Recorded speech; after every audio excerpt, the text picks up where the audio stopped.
अफ्रीकी सरकारों में प्रभावी रूप से शासन करने की क्षमता नहीं थी। विरासत में प्राप्त अल्पविकसित आर्थिक व्यवस्था के कारण अनेक अफ्रीकी सरकारें जनता की सामाजिक तथा आर्थिक आवश्यकताओं की पूर्ति करने में असफल रहीं। ऐसी परिस्थिति की परिणति वैधता के संकट में हुई। इसका अर्थ है कि नागरिकों का उनकी सरकारों पर विश्वास नहीं रहा, जो कि उन्हें रोजगार, शिक्षा तथा पर्याप्त स्वास्थ्य सेवा प्रदान नहीं कर पाई। आकांक्षाओं के प्रति सरकार की इस प्रकार की उदासीनता ने व्यापक स्तर पर असंतोष एवं जन आक्रोश को जन्म दिया। इन तत्वों के कारण स्वतंत्रता मिलने के कुछ ही सालों के अंदर अनेक अफ्रीकी सरकारों को गंभीर राजनीतिक समस्याओं का सामना करना पड़ा। राजनीतिक संकट से निपटने का एक तरीका शासन पद्धति में परिवर्तन करने का है। 1960 के दशक में राजनीतिक संकट के प्रतिक्रिया स्वरूप दो प्रकार की शासन व्यवस्थाओं का उदय हुआ। 1960 के दशक में स्वतंत्र हुए प्रायः सभी देशों ने बहुदलीय प्रणाली को अपनाया, लेकिन इसी दशक के अंत में कुछ ही अफ्रीकी देशों में यह प्रणाली बनी रह पाई। 1970 तक अफ्रीका के आधे स्वतंत्र देशों में सैनिक शासन था। उत्तरोपनिवेशकाल के प्रथम 30 वर्षों में आधे से अधिक अफ्रीकी देशों ने सैनिक शासन का अनुभव किया। केवल बोत्सवाना ऐसा देश था जिसने बहुदलीय प्रणाली को बनाए रखा। अफ्रीका के उन 20 देशों का क्या हुआ जहां सैनिक सरकार नहीं थी? 1960 तथा 1970 के दशकों में इन देशों में एक दलीय प्रणाली विकसित हुई। यहाँ यह जानना आवश्यक है कि इन देशों में लोकतंत्र को त्यागने का एक प्राथमिक कारण यह समझ थी कि लोकतंत्र अत्यधिक आवश्यक विकास प्राप्ति में असफल था।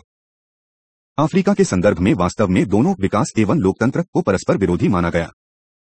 उस नाजुक दौर में जबकि राष्ट्र निर्माण एक प्राथमिक लक्ष्य था और समय अनिवार्य तथ्य अफ्रीका की निर्दशीय विरासत को देखते हुए लोकतंत्र को एक विलास वस्तु माना गया जिसे वहन करने में महाद्वीप अक्षम था। शीत युद्ध के अंत होने के एक दशक पश्चात अफ्रीका के प्रायः सभी देशों को एक अस्थिर राजनीतिक स्थिति का सामना करना पड़ा। इस काल में एक दलीय तथा सैनिक शासन पद्धति दोनों को पूरे महाद्वीप में जनसंतोष को झेलना पड़ा। जनता ने स्थापित व्यवस्था, दमन तथा दुर्दशा के विरुद्ध असंतोष प्रकट किया। परिणामस्वरूप कई देशों ने एक दलीय तथा सैनिक शासन पद्धति को त्याग कर बहुलवादी व्यवस्था को अपनाया। इस तरह से स्वाधीनता के पश्चात अफ्रीकी महाद्वीप ने अनेक प्रकार की शासन पद्धतियों का पतन एवं उदय देखा गया। 6.2 एकात्मक शासन पद्धति यूनिटरी रेजीम। उष्णकटिबंधीय अफ्रीका में स्वतंत्रता के पश्चात के वर्षों में ऐसे देश दुर्लभ थे जो कि प्रतिस्पर्धामय दलों की राजनीतिक व्यवस्था को बनाए रख सके। जाम्बिया और बोत्सवाना प्रमुख अपवाद रहे। एक दलीय अथवा एकात्मक शासन पद्धति में केवल एक राजनीतिक दल अस्तित्व में रहता है। मुख्य कार्यपालिका अध्यक्ष, उसके मंत्रिमंडल के सदस्य, विधायिका के सदस्य सभी एक ही राजनीतिक दल के सदस्य होते हैं। चुनाव में सभी उम्मीदवार भी उसी दल के होते हैं। संवैधानिक तौर पर अफ्रीका में दो प्रकार की एकदलीय प्रणाली विकसित हुई। कुछ देश विधितः एकदलीय राज्य बन गए, अर्थात उन्होंने अपने संविधान में आवश्यक परिवर्तन किए ताकि देश में केवल एक ही राजनीतिक दल मान्य हो। शेष अफ्रीकी देश तथ्यतः एक दलीय राज्य बन गए। इन देशों में संविधान में परिवर्तन करके एक दलीय प्रणाली तो स्वीकृति नहीं दी गई, लेकिन व्यवहार में शासक दल ने सरकार के सभी अंगों पर एकाधिकार स्थापित कर लिया। अब प्रश्न यह है कि अफ्रीका में एक दलीय प्रणाली क्यों विकसित हुई? इस प्रश्न के उत्तरोपनिवेश प्रणाली की कमियों में बूढ़े जा सकते हैं। एकात्मक शासन पद्धति के औचित्य में कई प्रकार के तर्क दिए जाते हैं। तंजानिया के प्रथम राष्ट्रपति जूलियस नायरियर तथा जाम्बिया के प्रथम राष्ट्रपति केन्नेथ कौंडा अफ्रीका में एकात्मक शासन पद्धति के सबसे प्रभावपूर्ण समर्थक थे। राष्ट्रपति कौंडा तथा एकवलीय प्रणाली के अन्य समर्थकों ने अफ्रीका में एक दलीय प्रणाली की आवश्यकता के लिए 4 प्रमुख तर्क दिए। 2.1 परंपरा। एक दलीय प्रणाली के समर्थकों ने दावा किया कि बहुदलीय प्रणाली अफ्रीका के पूर्व उपनिवेश परंपरा का हिस्सा नहीं थी। उनका कहना था कि परंपरागत अफ्रीकी राज्यों में एक राजा या मुखिया और उनके सलाहकारों का शासन था। इस व्यवस्था में राजा के विरुद्ध संगठित विरोध के लिए कोई स्थान नहीं था। कई अफ्रीकी समाज विकेंद्रित थे, जहां निर्णय विरोधी समूहों के बीच तर्क से नहीं बल्कि बहस तथा सर्वसम्मति से लिए जाते थे। एक दलीय प्रणाली के प्रतिपादकों ने दावा किया कि अफ्रीकी परंपरा उनके तर्क का समर्थन करती थी। 2.2 प्रत्यक्ष लोकतंत्र। प्रत्यक्ष शासन पद्धति के प्रतिपादकों का यह तर्क था कि औपनिवेशिक सरकारों से विरासत में मिली राज्य एवं समाज व्यवस्था जनता से दूर थी, जिसमें लोकतांत्रिक भागीदारी असंभव थी। इसलिए उन्होंने तर्क दिया कि स्वतंत्रता दिलाने के लिए जिम्मेदार दल ही जनता की इच्छा को बेहतर सुन सकता था और उसका बेहतर प्रतिनिधित्व कर सकता था। 2.3 राष्ट्रीय एकता। स्वतंत्रता के तत्काल बाद के काल में अनेक राजनीतिक दल जातीय अथवा प्रांतीय आधार पर संगठित थे। राजनीतिक दल प्रायः जातीय अथवा प्रांतीय हितों का प्रतिनिधित्व करते थे। एक दलीय प्रणाली के प्रतिपादकों का यह तर्क था कि अफ्रीका में बहुदलीय प्रणाली जातीय तथा प्रांतीय प्रतिस्पर्धा को प्रोत्साहन देती थी। केवल एक राष्ट्रीय दल ही विभेदों को मिटाकर राष्ट्रीय एकता की प्राप्ति में सहायक हो सकता था। उनका कहना था कि नए राज्यों के समक्ष बहुआयामी कार्य थे और इन्हें करने के लिए यह आवश्यक था कि राजनीतिक शक्ति एक एकीकृत नेतृत्व के पास हो जिसका प्रतिनिधित्व शासकीय दल करता था। 2.4 विकास रुझान। एक दलीय प्रणाली के समर्थकों ने दृढ़तापूर्वक यह दलील दी कि इस प्रकार की शासन पद्धति में शासक दल को अपनी अधिकांश शक्ति चुनाव जीतने और सत्तावान रहने में खर्च नहीं करनी पड़ेगी। फिर पर्याप्त संसाधन एवं जनशक्ति के अभाव के कारण यह जरूरी था कि राष्ट्रीय संसाधनों को निष्फल दलीय तकरारों में व्यर्थ ही गंवाने की बजाय पूरी तरह से इकट्ठा किया जाए। एकात्मक शासन पद्धति में एक सुरक्षित दल अपनी शक्ति को जनता को सुनने समझने और उसकी सामाजिक एवं आर्थिक आवश्यकताओं की पूर्ति के लिए नीतियों के विकास करने पर केंद्रित करेगा। इन प्रबल तर्कों के आधार पर विभिन्न अफ्रीकी सरकारों ने कई सामान्य प्रावधानों से एकात्मक शासन पद्धतियां स्थापित की। इन प्रावधानों को 3 भागों में बांटा जा सकता है। 1 विरोध का तटस्थीकरण अथवा रूपांतरण, 2 सहकारी एकीकरण तथा 3 संवैधानिक परिवर्तन। पहले तरीके में समर्थन देने वालों के लिए इनाम और समर्थन न देने वालों के लिए सजा की व्यवस्था की। स्वतंत्रता के आरंभिक वर्षों में विरोधी समूहों की काफी बड़ी संख्या शासकीय दल में शामिल हो गई क्योंकि उन्हें स्वतंत्र पहचान बनाए रखने की निष्फलता का एहसास हो गया था।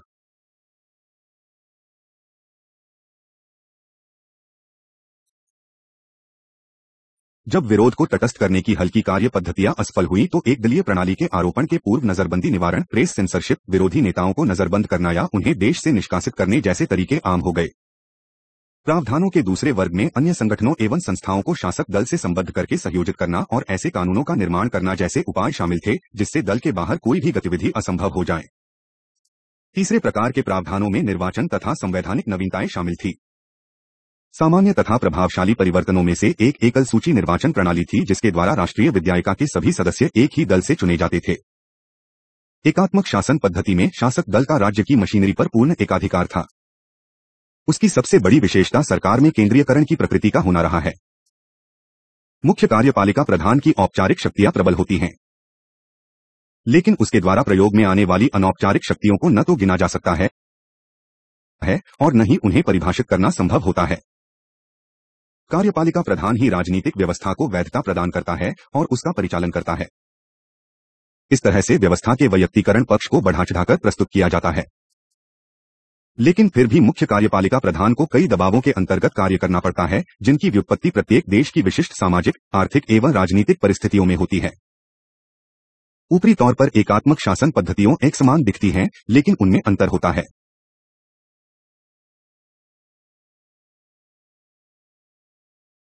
इन भेदों का कारण सामाजिक आर्थिक परिस्थितियों तथा नेताओं की वैचारिक प्राथमिकताओं में होता है।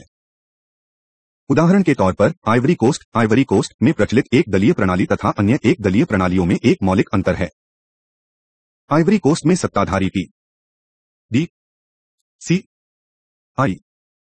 ने अर्थव्यवस्था से राजनीति का संबंध विच्छेद किया, जबकि अन्य एकात्मक शासन पद्धतियों में राज्य ने अर्थव्यवस्था में हस्तक्षेप किया। एकात्मक शासन पद्धतियों की सफलता और विफलता स्वयं शासक दल द्वारा निश्चित लक्ष्यों को प्राप्त करने की क्षमता पर निर्भर करती थी। अब प्रश्न यह उठता है कि इस संबंध में अफ्रीका में उनका क्या लेखा जोखा है। इस प्रश्न का उत्तर अत्यंत जटिल है, लेकिन इस प्रश्न के उत्तर का एक तरीका इस बात से मिल सकता है कि एक दलीय प्रणाली वाले देशों की जनता की इस संबंध में क्या प्रतिक्रिया थी। 1990 के दशक में जब जनता को एक दलीय व्यवस्था की निरंतरता अथवा बहुदलीय व्यवस्था में से किसी एक को चुनने का अवसर दिया गया तो प्रत्येक देश के नागरिकों ने प्रचुरता से उस व्यवस्था के पक्ष में मतदान किया जो कि विविध विचारों को सुनने की अनुमति देती थी। 6.3 सैनिक शासन पद्धति। 1970 तक अफ्रीका के स्वतंत्र देशों में से आधे में सैनिक सरकारें थीं। निर्वाचित असैनिक अधिकारियों की बजाय सेना अधिकारी सरकार को नियंत्रित कर रहे थे। इस प्रक्रिया को हम सैनिक क्रांति भी कहते हैं, जिसमें सैन्य अधिकारी राज्य का तर्ता पलट देते हैं। कुछ सैनिक क्रांतियों काफी हिंसक रहीं। नियंत्रण प्राप्त करने की प्रक्रिया में सैनिकों ने असैनिक सिविलियन सरकार के कई बार राष्ट्रपति सहित सदस्यों की हत्या कर दी। लेकिन कुछ सैनिक क्रांतियां अहिंसक भी रहीं। ऐसे मामलों में सेना ने राष्ट्रपति आवास को घेर लिया और असैनिक सरकार ने शांतिपूर्ण ढंग से आत्मसमर्पण कर दिया। अब प्रश्न यह उठता है कि स्वतंत्रता के कुछ ही वर्षों के पश्चात इन देशों में इतनी अधिक सैनिक क्रांतियों क्यों हुई। आशिकी सरकारों ने औपनिवेशिक काल से विरासत में एक कमजोर राजनीतिक व्यवस्था को पाया, इसलिए शुरू की अफ्रीकी सरकारों में प्रभावी शासन करने की क्षमता की कमी थी। सैनिक नेताओं को यह डर था कि उनका देश राजनीतिक तौर पर टूट सकता था। उन्होंने अनुभव किया कि वे बेहतर ढंग से शासन करते हुए देश को सुरक्षित रख सकते थे। विरासत में प्राप्त अल्पविकसित अर्थव्यवस्था के कारण अनेक अफ्रीकी सरकारें देश की सामाजिक आर्थिक आवश्यकताओं की पूर्ति करने में विफल रहीं।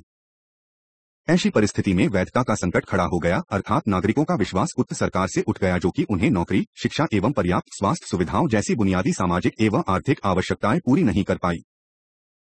अफ्रीका में सैनिक क्रांति के नेताओं ने अपने सिंहासनारोहण को इस आधार पर उचित ठहराया कि उनसे पूर्व की असैनिक सरकार इन बुनियादी आवश्यकताओं की पूर्ति करने में विफल रही।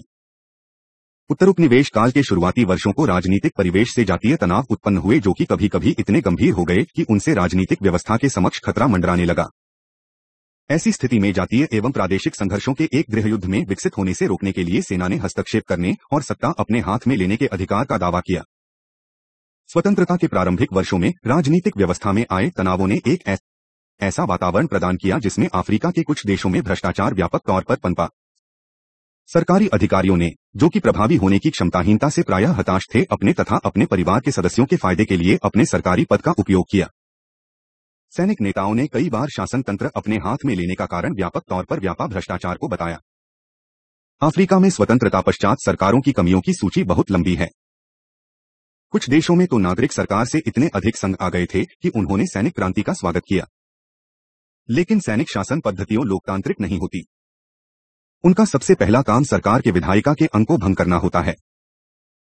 फिर अफ्रीका में सैनिक सरकारें असैनिक शासकों की तरह उन राजनीतिक, सामाजिक एवं आर्थिक मुद्दों को सुलझाने में असफल रहीं जिनके कारण सैनिक क्रांति के वातावरण का निर्माण हुआ था। सैनिकों द्वारा स्थापित प्रशासनिक उपकरण उपनिवेश प्रतिभान से अधिक मेल खाने लगा। राज्य के क्रियाकलापों को परिचालन के साथ साथ केंद्रीयकरण पर आवश्यकता से अधिक बल दिया गया। स्थानीय स्तर पर, विशेषकर घाना और नाइजीरिया में, मुखिया की सत्ता का पुनरुत्थान किया गया। दिखावे के लिए इसका उद्देश्य विकेंद्रीकरण को प्रोत्साहन देना बताया गया, लेकिन वास्तव में उसका उद्देश्य ग्रामीण अभिजात्य वर्ग से रिश्ता जोड़ना था। यह दृष्टिकोण अंग्रेजों की अप्रत्यक्ष शासन की नीति से बहुत कुछ मिलता जुलता है। लेकिन औपनिवेशिक प्रशासन एवं सैनिक शासन पद्धति में एक बहुत बड़ा अंतर है। औपनिवेशिक प्रशासन चाहे कितना भी अनुत्तरदायी और शोषक क्यों न रहा हो, नागरिक शासन के सुनिश्चित नियमों का अनुपालन करता था। लेकिन एक सैनिक शासन अपनी सत्ता पर किसी प्रकार के प्रतिबंध को मानता नहीं देता है। इसके अलावा यह प्रायः प्रशासनिक आदेशों द्वारा और अधिकांश मामलों में विधि की उचित प्रक्रिया की शरण लिए बिना शासन करता है। उदाहरण के तौर पर जायरे में राष्ट्रपति मोबुतु की इचम ही विधि की शक्ति अर्जित करती थी।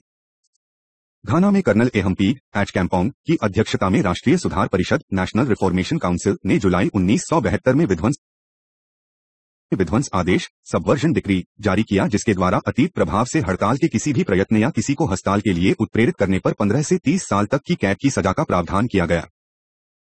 इसी बीच जनरल अमीन के सत्ता में आने के कारण हुई हिंसा ने न्यायविदों के अंतर्राष्ट्रीय आयोग इंटरनेशनल कमीशन ऑफ जुरिस्ट्स के शब्दों में युगांडा को एक कानून रहित राज्य की श्रेणी में खड़ा कर दिया। अफ्रीका में सैनिक शासन पद्धति का प्रदर्शन इस आशा को मिथ्या साबित करता है कि वह प्रशासन अथवा समाज में कोई ठोस सुधार कर सकती है। यह विचार की आधुनिकीकरण की ओर अपने रक्षान के कारण सैनिक राष्ट्र को सामंजस्य तथा एकता प्रदान करेंगे धुंधला गया, जबकि कबायली अथवा प्रादेशिक शक्तियों ने सेना और प्रशासन में अपनी उपस्थिति महसूस करनी शुरू कर दी। भ्रष्टाचार, सार्वजनिक धन के अपव्यय तथा कुप्रबंध सैनिक शासन के साथ ही निरंतर बढ़ने लगा। चूंकि एक विशेषाधिकार प्राप्त समूह के रूप में अपनी वर्चस्वता की सुखखा में सैनिक शासन की दिलचस्पी रही है, इसीलिए यह मुश्किल लगता है कि वे कभी भी सामाजिक परिवर्तन को अभिकर्ता बन सकेंगे। सैनिक शासन के विरुद्ध जनविरोध के बावजूद 1960 और 1985 के बीच अफ्रीका में सैनिक क्रांति के 131 प्रयत्न हुए, जिनमें 60 क्रांतियां सफल हुई। वस्तुतः अफ्रीका के 54 स्वतंत्र देशों में से केवल 6 देश ऐसे हैं जिन्होंने स्वतंत्रता के उपरांत सैनिक क्रांति के प्रयत्न या उसकी सफलता का अनुभव नहीं किया। 6.4 निरंकुश शासन पद्धति अथॉरिटेरियन रेजीम। यह स्पष्ट है कि राज्य पर एक वर्चस्वशाली दल अथवा सैनिक प्रशासक परिषद के नियंत्रण होने से शक्ति और प्रभाव का वैयक्तिकरण तथा केंद्रीयकरण होने लगता है, जिससे राज्य की केंद्रीय प्रवृत्ति निरंकुश हो जाती है। नेतागण स्पष्ट तौर पर कार्यकारिणी सत्ता की प्रमुखता पर आश्रित होते हैं, जो कि कभी नौकरहाड़ी तो कभी दलीय संगठन में प्रतिरूपित होती है। निष्कुश शासन पद्धति में कार्यपालिका की विधायिका एवं न्यायपालिका पर सर्वोच्चता स्वतः प्रमाणित होती है। अध्यक्षात्मकवाद प्रेसिडेंशियलिज्म, चाहे वह सैनिक हो अथवा असैनिक, शक्ति के विधायिका से मुख्य कार्यपालिका अध्यक्ष में औपचारिक रूपांतरण को प्रतिबिंबित करता है। इसमें राष्ट्रपति की प्रमुख स्थिति होती है और उरु का व्यक्तिगत शासन प्रचलित होता है। निरंकुश शासन पद्धति संकलनात्मक होती है क्योंकि वह परस्पर विरोधी शक्तियों को संगठित करती है और नीति निर्माण प्रक्रिया में एक व्यक्ति को प्रमुखता प्रदान करने के लिए सत्ता एवं वैधता देती है। तामजात निरंकुश होता है और अध्यक्षता तथा सौदेबाजी की बजाय आदेश एवं प्रबंधन से राजनीतिक व्यवस्था में वर्चस्व स्थापित करता है। निरंकुश या वैयक्तिक शासन संस्थागत शासन के प्रतिकूल है। राजनीतिक शक्ति पर प्रभावशाली नियंत्रण लगाने वाले सांविधानिक शासन और परंपराओं की बजाय वैयक्तिक शासन पद्धतियों का चित्रण शासक द्वारा स्वीकृत स्वविवेक की मात्रा और वैयक्तिक शासन तथा शक्ति की गतिशील परस्पर प्रक्रिया से होता है। एवं अफ्रीका के राष्ट्र निर्माण के उत्तर स्वतंत्रता युग के दौर में निरंकुश शासन पद्धति अपने पैर कैसे जमा पाई? इसका जवाब यह है कि अफ्रीकी समाज जो कि जातीय विभाजन से पीड़ित था और जिसने वास्तविक तथा भीषण संघर्ष की संभावना थी में शासन को एक स्थिर तथा मजबूत हाथ की आवश्यकता थी। अफ्रीकी राष्ट्रवादी सूत्रीकरण के अनुसार लोकतांत्रिक स्वतंत्रताएं जातीय प्रतिद्वंद्विता को उत्तेजित करेंगी, अधराष्ट्रीय जातीय प्रवृत्तियों को भड़काएंगी, जैसा कि स्वतंत्रता की ओर बढ़ते हुए कई देशों के सत्य हुआ, और राष्ट्र राज्य अथवा राष्ट्रीय एकता के समक्षा संकट पैदा करेंगी। निरंकुश विकल्प एक अन्य कारण से आकर्षक सिद्ध हुआ। राष्ट्रीय एकता को प्रोत्साहन देने तथा आंतरिक शांति को संघोषित करने से अफ्रीकी देशों की यह आशा थी कि वे उन जातीय संघर्षों को दबाने हेतु विनाशकारी वित्तीय तथा जनशक्ति व्ययों से बचेंगे जो कि लोकतांत्रिक स्वतंत्रताओं द्वारा जुलगाए गए थे। इस बचत को तब अत्यावश्यक सामाजिक आवश्यकताओं की पूर्ति में उपयोग किया जा सकता था। फिर यह कहा गया कि लोकतंत्र परंपरागत अफ्रीकी संस्कृति से असंबद्ध होने के फलस्वरूप अनुपयुक्त था, जहां पर मुखिया अथवा मुखियाओं की परिषद सामूहिक हित के प्रतीक थे और अपनी जनता के लिए निर्णय लेते थे। लेकिन निरंकुशवाद न तो विकास संबंधी उपलब्धियां जिसका उसने वचन दिया था और न ही राष्ट्रीय एकता तथा एकीकरण प्रदान करने में सफल रहा।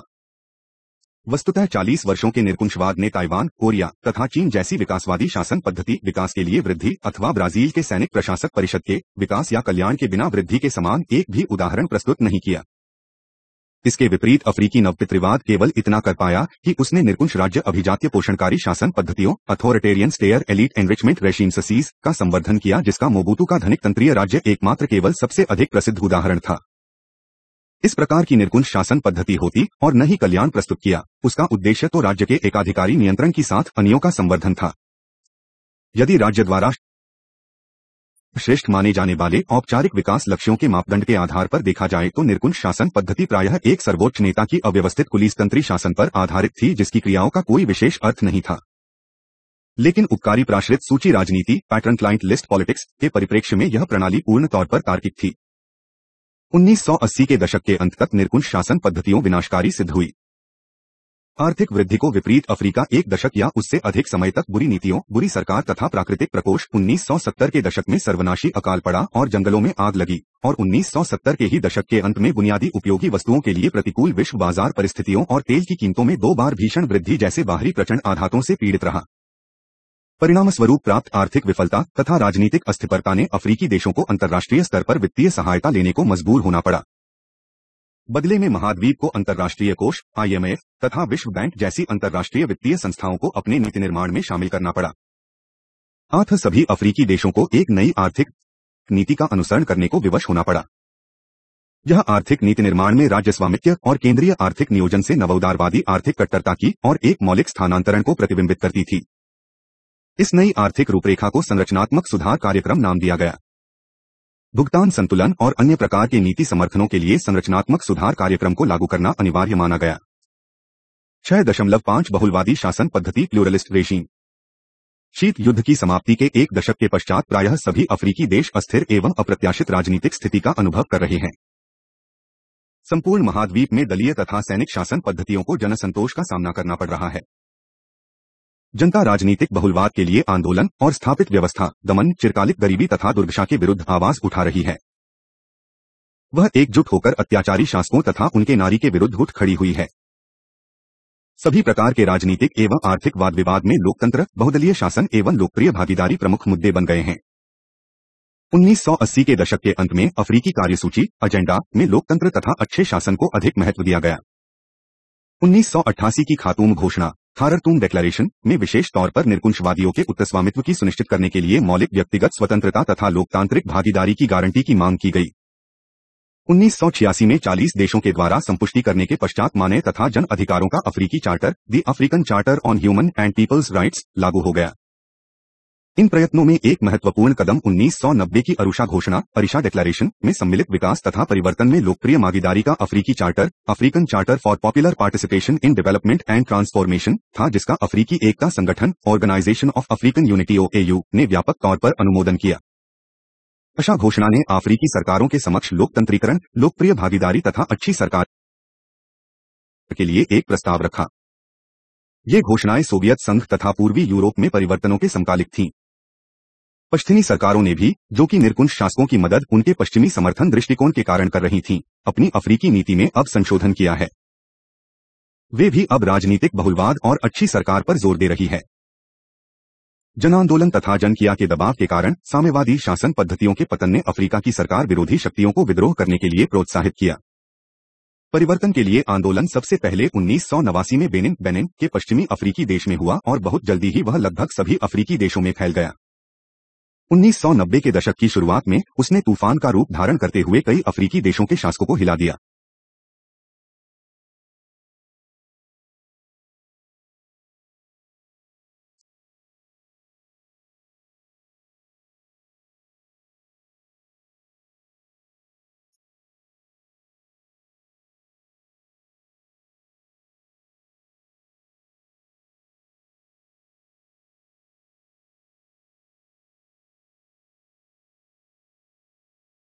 इससे गैबन, कांगो, माली, केंद्रीय अशीली गणतंत्र, Cameroon, Niger, Togo, Zaire Sao Tome और प्रिंस केश वसदै, Somalia, Ghana, Burkina Faso, Zambia तथा कीनिया में राजनीतिक बहुलवाद का सूत्रपात हुआ। इसीलिए अफ्रीकी राजनीतिक शास्त्रियों ने 1990 के दशक को अफ्रीका की दूसरी विमुक्ति, सेकंड लिबरेशन अथवा दूसरी आजादी, सेकंड इंडिपेंडेंस के नाम से पुकारा।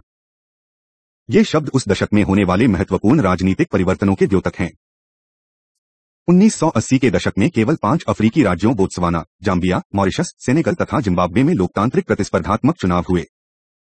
लेकिन 1990 के दशक में 40 अफ्रीकी देशों में बहुदलीय चुनाव संपन्न हुए, जो कि अंतर्राष्ट्रीय पर्यवेक्षकों के अनुसार स्वतंत्र एवं निष्पक्ष थे। Gabon, Cameroon, Cote d'Ivoire, Cote d'Ivoire, Liberia, Kenya, Somalia, Zaire तथा अन्य देशों में सैनिक तथा असैनिक निरंकुश शासकों द्वारा शक्ति के एकाधिकार के विरुद्ध हिंसक प्रतिरोध सहजता तथा क्रोध की प्रतिबिंबित करते हैं। यह प्रतिरोध शासकों द्वारा भ्रष्ट एवं कुटिल तरीकों से व्यक्तिगत संपत्ति संग्रह करने के विरुद्ध भी था। इस शीघ्र परिवर्तन को जटिल एवं विविध कार्यों ने बल प्रदान किया। पश्चिमी शक्तियों ने भी, जो कि यूरोप में एक दलीय समाजवादी गाली के पतन के पूर्व अफ्रीका में एक दलीय तथा सैनिक शासन पद्धतियों की विरोधी नहीं थी, अफ्रीकी राजनीति के बहुलीकरण के प्रश्न को अब उठाया। बेटन बुंग संस्थाओं, द ब्रेटन वुड्स इंस्टीट्यूशंस ने अत्यधिक आश्रित अफ्रीकी देशों को दी जाने वाली विकास सहायता को बहुदलीय प्रणाली वो साथ जोड़ा। बहुदलीय शासन पद्धति की ओर ले जाने वाले इस आंदोलन के घटित होने में सहायक तत्व कौन कौन से हैं? 5.1 आंतरिक तत्व।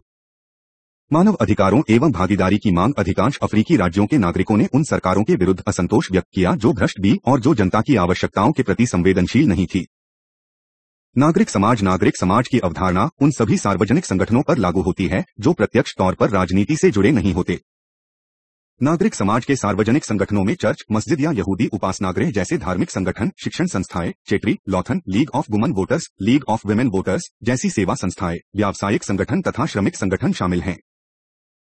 एक स्पंदनशील नागरिक समाज लोकतंत्र के लिए अनिवार्य है। नागरिक समाज के संगठनों के विरोध के साथ आम नागरिकों के स्वर मिल जाने के संयोजन ने संपूर्ण अफ्रीका में लोकतंत्र तथा संवेदनशील सरकार के लिए एक सशक्त अभिव्यक्ति का प्रबंध किया। 5.2 अंतर्राष्ट्रीय तत्व। पूर्वी यूरोप में लोकतंत्र। 1980 को दशक के अंत में सोवियत संघ तथा पूर्वी यूरोप के देशों में लोकतांत्रिक सरकारों की स्थापना हुई। पूर्वी एवं दक्षिण पूर्वी एशिया में लोकतंत्र। इसी काल में पूर्वी एवं दक्षिण पूर्वी एशिया में एकाधिकारवादी सरकारों की जगह लोकतंत्र के परिवर्तन का सूत्रपात हुआ। संपूर्ण विश्व में लोकतंत्र के लिए भूमंडलीय आंदोलनों ने अफ्रीकी देशों के उन नागरिकों को प्रबलता से प्रोत्साहित किया जो अपने देश में लोकतंत्र के लिए कार्य कर रहे थे। शीत युद्ध का अंत दोनों महाशक्तियों ने उत्तरौपनिवेशिक अफ्रीका में अनेक गैर लोकतांत्रिक सरकारों के सर्जन एवं पोषण में सहायता की। 1990 के लगभग शीत युद्ध के अंत के बाद अमेरिका और सोवियत संघ के पास अपने पुराने मित्रों को मदद देने का कोई कारण नहीं रह गया था। परिणामतः अफ्रीका की निरंकुश सरकारें लोकतांत्रिक परिवर्तन की मांग करने वाली अनारिक शक्तियों का प्रतिरोध करने में असफल रहीं। पिछले दशक के अफ्रीका में नवीन स्थितियों के विश्लेषण से 3 दृश्य नजर आते हैं। पहला, बहुलवाद की मांग एक लोकतांत्रिक दावा है। दूसरा, यह मांग राज्य के विरुद्ध है और नवोपनिवेशवादी वर्चस्व के विरुद्ध संघर्ष से उसका कोई समर्थक नहीं है। तीसरा, बहुदलीय व्यवस्था कोई रामबाण नहीं है। वह अपने आप में एक उद्देश्य भी नहीं है और इसीलिए मात्र उसके व्यवहार से लोकतांत्रिक निष्ठादन, सामाजिक एवं आर्थिक विकास तथा भ्रष्टाचार की समाप्ति की आशा नहीं की जा सकती।